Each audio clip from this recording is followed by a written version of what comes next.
Let's play number busting.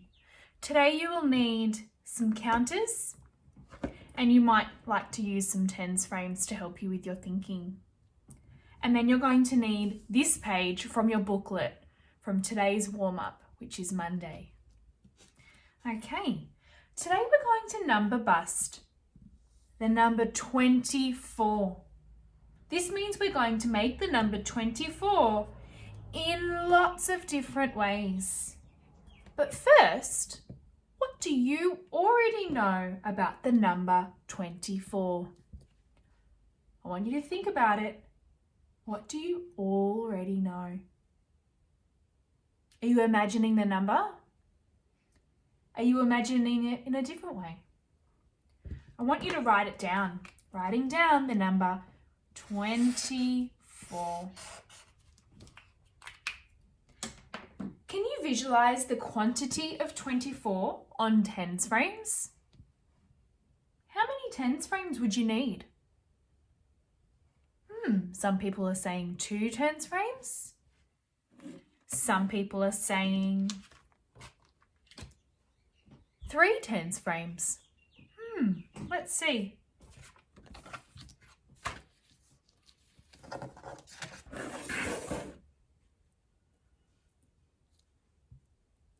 Well, we have 1 10, another 10, and another 10. So that's 3 tens, and we know that 3 tens is 30. Let's have a look. 24. Okay, yes, that does make sense. We would need 3 tens frames to make 24. Can you look and know that that is 24?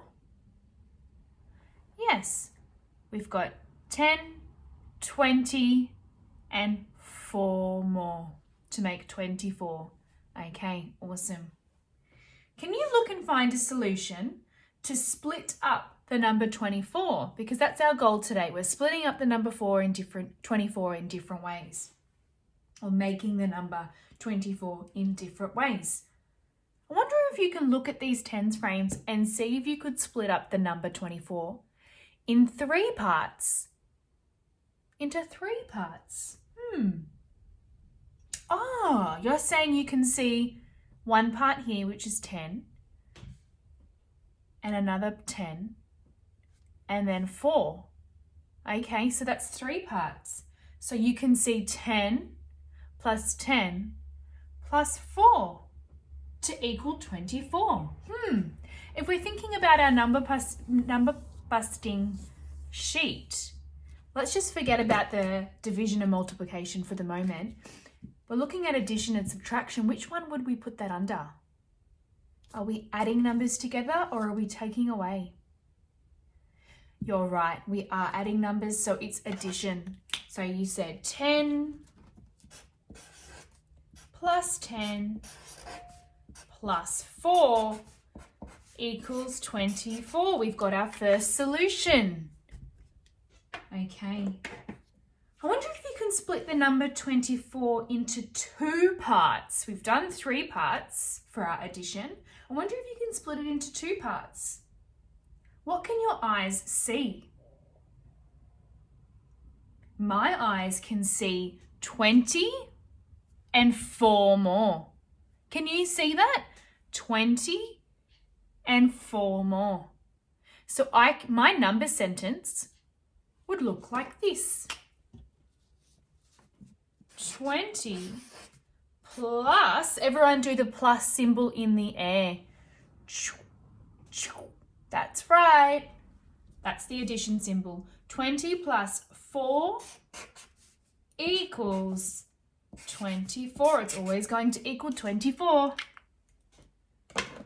Okay. Now I want you to imagine that you had some lollies. Someone stole some lollies off you and you only had 24 lollies left. How many lollies did they take? How many lollies did you have to begin with? You ended up with 24, but how many did they take? How many lollies did you have to begin with? I'm having a look at these tens frames to help me come up with a solution.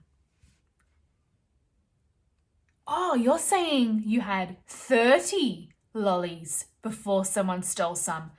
You had 30, okay, and someone's taking them away. So we know that that's a subtraction problem. 30 take away or minus. How many did they take away to get to 24? How do we know? Oh, you're looking here because you know there's 30 frames here. 30 single frames here. Let's see how many are missing. I can see 5 and 1 more, which I know is 6. So 30 take away 6 equals 24, because we have 24 and 6 were eaten.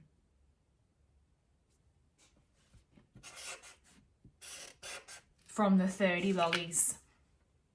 There's a subtraction problem. Now I want you to imagine 40 lollies on tens frames. How many tens frames would I need for 40 lollies? I needed 3 tens frames for 24. But if I had 40, how many tens frames would I need? Are your eyes imagining one more tens frame down the bottom to make 40? How many do I need to take away from 40 to get to 24? We already know that this is 24. So that means we need to count the difference. So I'm imagining one tens frame here, which I know is 10. And I know that 5 and 1 more is 6. So 10 and 6 makes 16. So we would need to take away 16 from 40 to make 24. And that would look like this. 40 take away 16 equals 24. We've got another solution to make the number 24. Now I want you to imagine 24 in an array.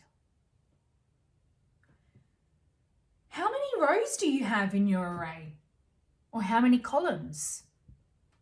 How many in each column or how many in each row? There's many possible solutions. I want you to imagine that in your mind right now.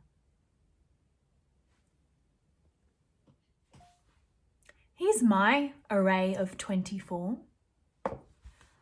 Let's circle the rows. I have 1 row of 4.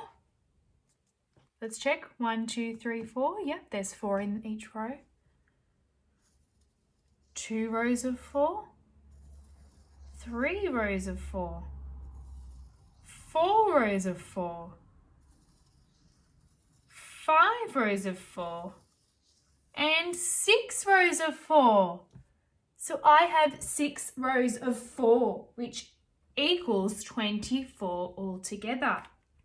And we know that rows is also groups of. So I could say 6 groups of 4 makes 24. And we know that groups of is multiplication. Everyone show me your multiplication sign. That's right. So we have 6 groups. So 6 times 4, because there's 4 in each row, equals 24 altogether. Or you might write it like this. 6 groups of 4 makes 24. You could do it either way. I'm thinking, what if we were sharing 24 into equal groups? So we started with the number 24 and we're sharing it equally. We would have the same amount of groups. We would have 6 groups. But if we were sharing 24 with 6 groups, I wonder how many there would be in each group. You're going to use the multiplication to help you to flip it. So when we're sharing, we're starting with the bigger number and getting smaller. So we're starting with 24 shared with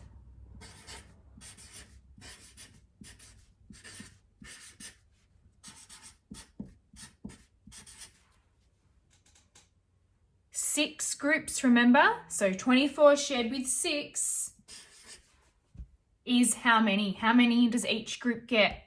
We're pretending that these are lollies in each group. How many is each person getting? That's right, each person is getting 4. So 24 shared with 6 is 4.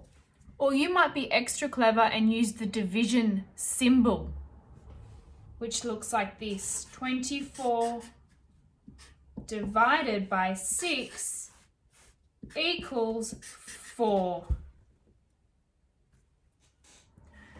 So boys and girls, I want you to go away and have a think of other ways that you can make the number 24. You might do some more addition, some more subtraction, some more sharing or division, and some more groups of, or we call it multiplication. Okay, there's so many different possibilities. If you need your counters to help you split them up or share them out, get out your counters. Some of you might be using mental strategies. So you might be imagining the 24 in your mind, and you might be using some different strategies in your brain. Have fun!